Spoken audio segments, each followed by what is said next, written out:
याद करने का जो ये तरीका है ये बिल्कुल भिन्न है। इसके लिए आप सभी को स्पेशल पढ़ने के लिए कोई टाइम नहीं निकालना है।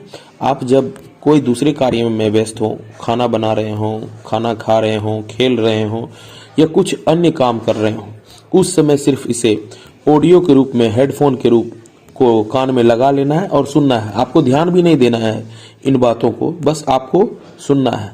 क्योंकि ये बात आप जानते हैं, जैसे कि गाना आपको याद हो जाता है, बिना आप याद करने की कोशिश भी नहीं करते हैं गाना याद करने के लिए, और ये गाना आपको याद हो जाता है। उसी तरह से आप बार बार दोहरा कर इसे सुनेंगे तो आपको ये आसानी से याद हो जाएगा। बच्चों,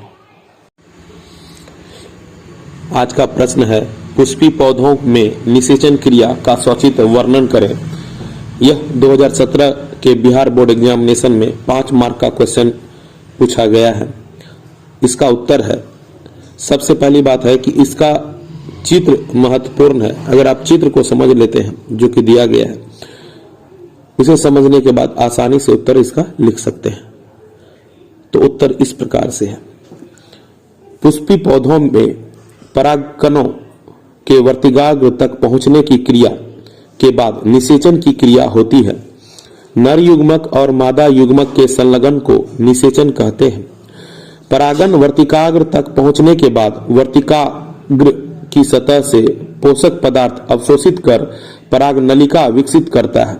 ये परागनलिका वृद्धि कर वर्तिकाग्र से होते हुए बीजांड में प्रवेश करती है।